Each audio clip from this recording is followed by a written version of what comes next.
Thank you, Jennifer DeBose. Our next writer, before we take a break, is Gerry Souter. He's read here several times before, and we're happy to have him back. Gerry Souter is the full-time author of 55 traditionally published books.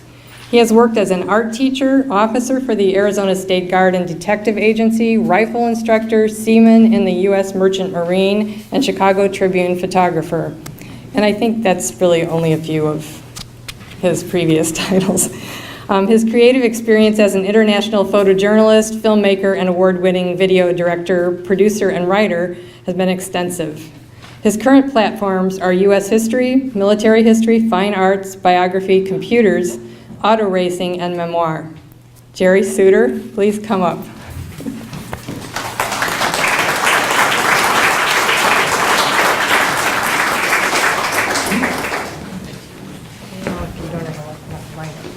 Yeah, okay. Hello. You hear me all right? Good. Okay. This novel that I'm going to be reading from right now is called The Full Frontal Triptych. Well, you know what a triptych is. It's a 3-paneled painting. And this full-covered triptych covers a period from May 1912 to December 1912 in about 118,000 words, 425 pages. I won't read them all tonight. Set for the most part in the Pines and Oaks Lodge in western New York on the Lake Erie shore, former Chicago police captain Jack Holt has married Alice, a wealthy young artist who purchased the lodge from the estate of her mentor and patron. On moving in, they discover a gaggle of rather prominent artists are scheduled to arrive and work there for 6 months, invited by the patron before his untimely death. They will compete for a cash prize and the chance to exhibit at the approaching Armory Show of International Modern Art opening in New York on February 1913. That was the show that changed everything in art in the United States. Alice and Jack must deal with this asylum of toxic eccentrics and preserve their own fragile marriage.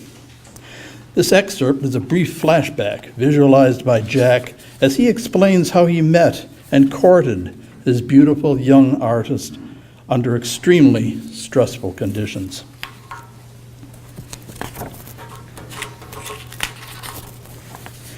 Jack's investigations of Alice Brucheska's routines always placed her in Lincoln Park on Saturdays, where she sketched and painted in watercolor. One Saturday morning, he arrived in the park later than usual and took a shortcut to where she usually worked by a small pond. Decked out in his best suit and tie and derby hat, he strode as quickly as a manure-strewn bridle path allowed. Jack saw her as he rounded a blind turn. She saw him at the same time. The artist and the walker both froze in tableau. The courageous former captain stammered, "You might not remember me." "Of course I remember you," she said, her gaze level. "I don't forget Bolsheviks who attack me." She looked around at the bucolic setting that surrounded her bench. "What is my offense today, Mr. Policeman?" "Oh, I was just passing and saw you," Jack lied. "Passing on a bridle path with no horse?" She allowed one eyebrow to lift with the question. "That's a tall story. Is it against the law to sketch riders and their mounts?" She checked the lapel watch pinned to her shirtwaist. "Before noon on Saturdays? Is there a fine?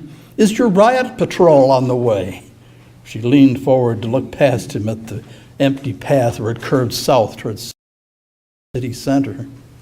Alice laid her sketch pad across her lap and looked up at him from beneath her wide-brimmed sun hat, expecting an answer.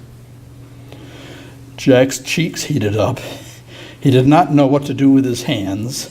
His tongue was a dry sliver in his mouth. Any second he feared he would simply fart, drop to the ground, and die. And then he saw the quickly sketched horse and rider on her tablet. His time spent prowling the Art Institute galleries to catch a glimpse of her came to his rescue. That looks like a Degas, he said, bending forward for a closer look. Again, he disarmed her, and again the surprised smile blossomed. I've been studying his style, she answered, looking down at the Conti crayon drawing and then back up at him. Who are you? She demanded. He straightened and whipped off his derby hat. I'm Jack Holt, he announced. I was Captain Jack Holt of Chicago Police Department, Miss Brucheska. Captain Jack Holt? She asked, dropping her eyes. Captain Jack? The notorious roughneck, that Captain Jack? She had barely digested that chunk of knowledge when her cheeks went raspberry red and she clutched her tablet to her breast. How do you know my name? Oh, I'd like to know who has kicked me in the shin, he shot back, staring hotly straight ahead at the trees behind her. I looked up your booking record and the photograph they made of you the last time you were arrested as a notorious suffrage troublemaker and inciter to riot. The color faded from her cheeks as though emptied from a spigot. She turned loose the tablet with one hand and jammed a pointy finger in his direction. It was you I saw in the gallery in front of the large Turner seascape. You hulking great brute, you've been following me, skulking about like a common footpad. Gripping the brim of his derby hat in both hands and still staring at the trees behind her, he blurted out, Yes, I have. You admit it? She looked up and down the deserted path. I can't even call the police. You are the police. What have I done to be so persecuted? Why are you following me? To ask you out to dinner, he blurted, and slowly lowered his eyes to hers. A zephyr of wind rustled the leaves and the benches above their heads and sighed against her cheek. He also felt the kiss of the lake breeze. A horse and rider clip-clop past them, bridle chains jingling and English saddle leather squeaking beneath the riders posting in the irons. In a few moments, the path was once again deserted. Only the resumed chortle and cheep of the birds and the trees broke the silence. Jack cleared his throat. I will present myself to your parents if you wish. I am of age, she answered. I step out with whom I wish. You must know all about me. I'm no stranger to the police in this city. She tilted her head as she regarded him, an unconscious, endearing tell he would come to love. But I know nothing of you, except your persistence in what I've read about your exploits in the Tribune. I don't know whether to be flattered or terrified. May I sit? He asked. I could tell you my story. It's a short one, with a rough start, a violent middle, he paused, swallowing, and an ending with wonderful possibilities. She barked an amused yelp, immediately putting her fingertips to her lips. That's a bold line from a gentleman caller. I'm a stride or two from answering to gentlemen, but I have prospects. I left the force, I've put in my 20, and have commendations to speak to my character. I am no rough cob. 20 years a copper? That eyebrow went up again. She smiled. He smiled and turned his hat brim in his hands. Yes'm, I joined when I was just shy of 18. That would make you 38, a bit long in the tooth, I know. He disappeared helplessly into those mild, deep amber irises turned chocolate in the shade. Nonsense, Alice replied, parrying boldness with boldness. You're ripe as a Johnny apple, and almost as sweet when you're not kicking people. You were Captain Jack the Bolshevik brute that day, Mr. Policeman, stinking like you just rolled out of a gutter and advancing with menace at me and my suffragette sisters with those, she made a snipping gesture with her fingers, those great sharp cutters. They were peacefully demanding women's rights to vote. Jack drew himself up and dropped his brows. You were chained to the Harrison Street Police Headquarters. Nobody could go in or out. I did my duty, and it was you who attacked me. He looked away. I was just defending myself. As for my offensive appearance, I just bought in a wagon load of filthy, dozing drunks swept from 40 saloons and bawdy houses on the levee. Again, doing my duty, paid for with your papa's taxes." She gave no ground. "You kicked me with that monstrous large boot of yours square in my derriere," she sniffed, absently shifting her seat on the bench as if the phantom pain still existed. She met his questioning gaze. "And later, when Daddy's lawyer posted bond and fetched me from the lockup, you saw me and smiled." He answered softly, "That I did. I watched them tuck you into a limousine. A half a block long it was, and off you went. But not before you returned my tip of the hat with a pie-eating grin of your own." He rumbled a laugh. "I guess I wasted a lot of time. I'm not accustomed to asking out debutantes," she asked. He noticed her hands. "You don't have the hands of a debutante.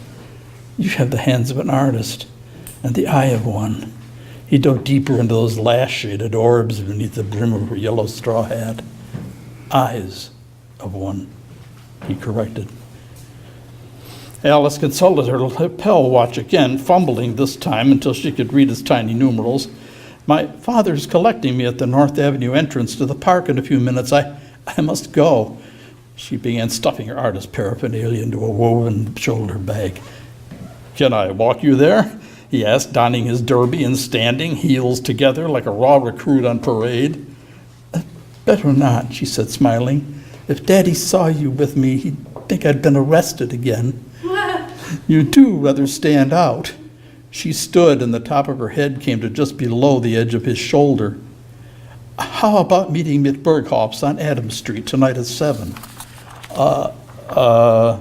No, Daddy's company sold them all their furniture and fittings to the cafe. Their family knew our family in the old country. They'll be happy to give us a table. You just show up." "If you don't mind," he cleared his throat and touched his hat brim, "I'll make the reservation." "On a Saturday?" she began. "Oh, I forgot. You are Captain Jack. My apologies. I must go. See you at 7. Alice collected her tablet, shoulder bag, parasol, waved, and walked quickly away without looking back. Ex-Captain Jack Holt felt that Lake Michigan breeze drying the sweat on his face as he took stock, still enjoying his good fortune. And then he set off himself. He had to hurry back to his rented room and count out some dollars from the tin box hidden under his bed, make a dinner reservation, visit the Russian baths, buy some fresh collars. The list went on and on as he picked up the pace to a quick march. Thank you.